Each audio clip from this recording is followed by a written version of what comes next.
Madame, Monsieur, bonsoir et bienvenue dans Débrief du Conseil, votre rendez-vous d'analyse des grandes décisions prises en Conseil des ministres le 19 février 2026. Sous la présidence du capitaine Ibrahim Traoré, le gouvernement a adopté un décret portant déclaration d'utilité publique et création d'une zone de servitude autour donc du futur complexe industriel ferroviaire face au rail. Le projet sera implanté donc à côté de Gou, dans la commune de Bobo-Dioulasso, province de Oué, sur un site de 59,3 368 hectares, avec 40 hectares supplémentaires réservés donc pour sécuriser et accompagner son développement. Objectif, produire et poser donc des rails au Burkina Faso, relancer donc le secteur ferroviaire et faire de l'industrialisation un moteur de croissance. Emploi, réduction donc des importations, attractivité économique. Ce projet marque-t-il donc un tournant stratégique pour le pays?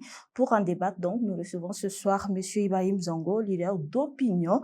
Bonsoir, M. Zongo, et bienvenue sur Kaziba TV. Merci d'être avec nous, c'est tout. Bonsoir, merci de me recevoir dans vos locaux.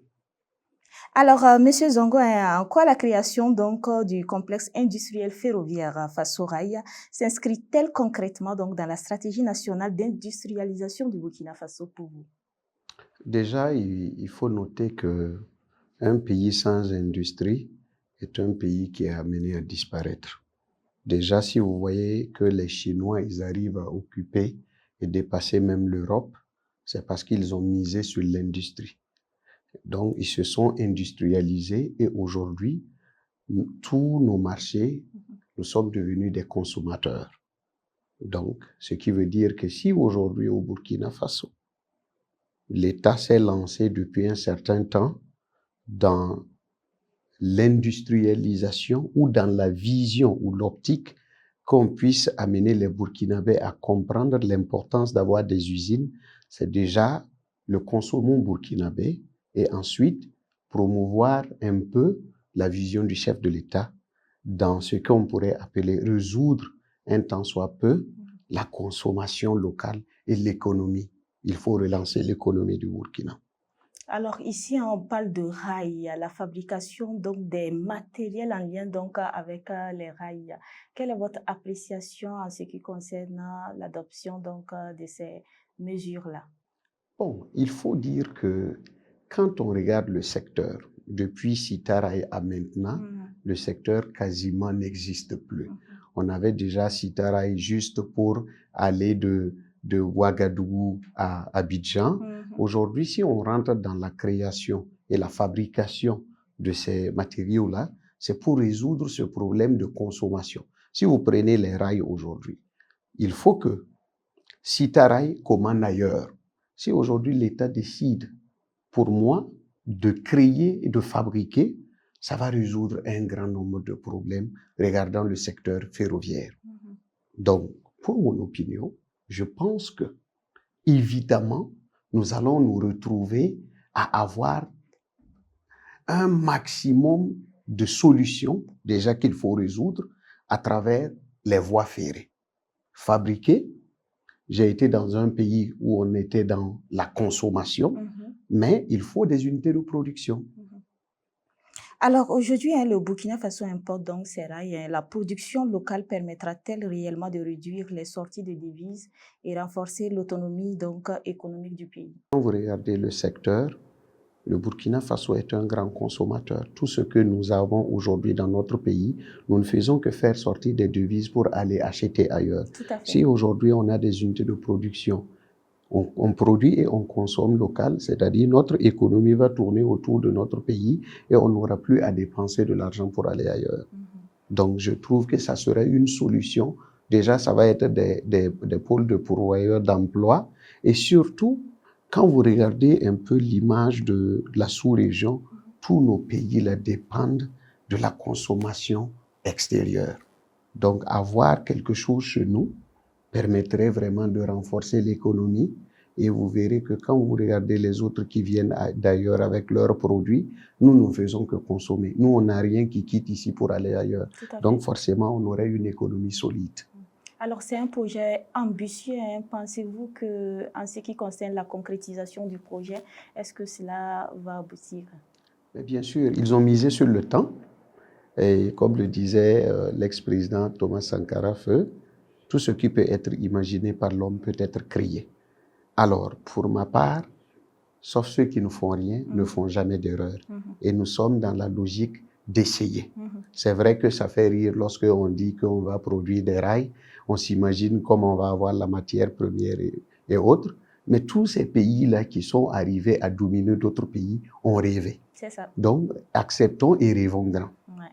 Alors, le choix du site de Côté-Dougou, je ne sais pas si vous maîtrisez un peu la zone, le long de la RN 1, près donc du péage, est-il avant tout une stratégie sur le plan logistique ou industriel pour vous? Je dirais plutôt industriel. D'accord. Déjà, quand vous prenez la zone, ça va jusqu'à Bobo. Exactement. Et on a l'habitude de dire que Bobo est la capitale économique de Burkina. Mais lorsque vous arrivez à Bobo, il n'y a pratiquement rien. C'est des usines qui datent des années 60, qui ne produisent plus. On a l'impression que la capitale politique est devenue en même temps la capitale économique.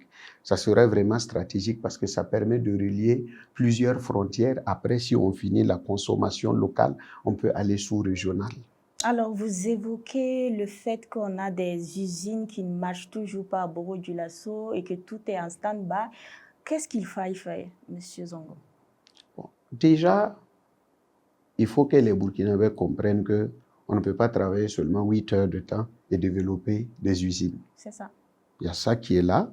Et deuxième point, il faut reconnaître que le système de l'énergie au Burkina ne permet pas d'avoir des entreprises qui peuvent tenir sur le long terme si nous ne cherchons pas à diversifier nos sources d'énergie. Donc, si vous prétendez avoir des usines, que vous voulez que ça fonctionne sur le long terme, parce qu'au Burkina, il n'y a pas d'usine qui a 100 ans. Nous avons un problème de gestion, nous avons un problème d'organisation et en même temps, nous avons un problème d'infrastructure. Avant-dernière question, donc, avant de terminer notre émission, en quoi la fabrication locale donc, de rails peut-elle transformer durablement le transport ferroviaire national et même régional pour vous?